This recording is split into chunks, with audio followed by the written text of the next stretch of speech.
સુરત લોકસભા બેઠક પર કોંગ્રેસના ઉમેદવાર નિલેશ કુંભાણીના ટેકેદારોએ પોતાની સહી ન હોવાનું કહેતા જ ફોર્મ રદ કરાયું હતું અને ત્યારબાદ અપક્ષ ઉમેદવારોએ ફોર્મ ખેંચી લેતા ભાજપના ઉમેદવાર બિનહરીફ જીતી ગયા છે।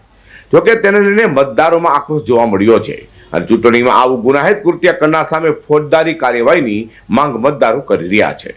સુરત લોકસભા બેઠક પર કોંગ્રેસના ઉમેદવારના 3 સમર્થકોએ પોતાની સહી ફોર્મમાં ન હોવાનું કહેતા તેની તપાસ બાદ રવિવારે કોંગ્રેસના ઉમેદવાર નિલેશ કુંભાણીનું ફોર્મ સુરત કલેક્ટર અને મુખ્ય ચૂંટણી અધિકારીએ રદ કરી દીધું હતું। તો સાથે કોંગ્રેસના ડમી ઉમેદવારનો ફોર્મ પણ રદ કરાયો હતો। ત્યારે સોમવારે બપોર સુધીમાં તો અપક્ષ અને નાના પક્ષોના ઉમેદવારોએ પણ ફોર્મ ખેંચી લેતા સુરતમાં ભાજપના ઉમેદવાર મુકેશ દલાલ બિનહરીફ વિજેતા થયા છે। જોકે આ પ્રક્રિયાને લઈને લોકશાહીનું ચીરહરણ થયું હોવાનું મતદારો માની રહ્યા છે। લોકશાહીમાં મતદારોને મતનો અધિકાર છે। જોકે આવી રીતે ગેરકાયદે ગુનાહિત કૃત્ય કરનારો સામે ફોજદારી કાર્યવાહી કરવામાં આવે અને લોકોના મતનો અધિકાર છીનવી લેવા આખું નાટક કરનારો સામે પગલાં લેવા મતદારો માંગ કરી રહ્યા છે। તો સુરતના મોટા વરાછા ખાતે રહેતા રજનીકાંત વાઘાણીએ સુરત કલેક્ટર અને મુખ્ય ચૂંટણી અધિકારીને આવેદનપત્ર આપી સુરત લોકસભા બેઠકના મતદારો પાસેથી તેઓના મતનો અધિકાર છીનવી લેવા ગુનાહિત કૃત્ય કરનાર સામે પગલાં લેવા માંગ કરી હતી। ચૂંટણી અધિકારીશ્રીએ લખ્યું છે કે આ જે સાઇનો છે દરખાસ્તકર્તાઓની એ ખોટી જણાય છે અને એટલા માટે ફોર્મ રદ કરવામાં આવે છે। તો આવું ખોટી સાઇનો વાળું ફોર્મ જમા કરાવવું એક ગુનો છે।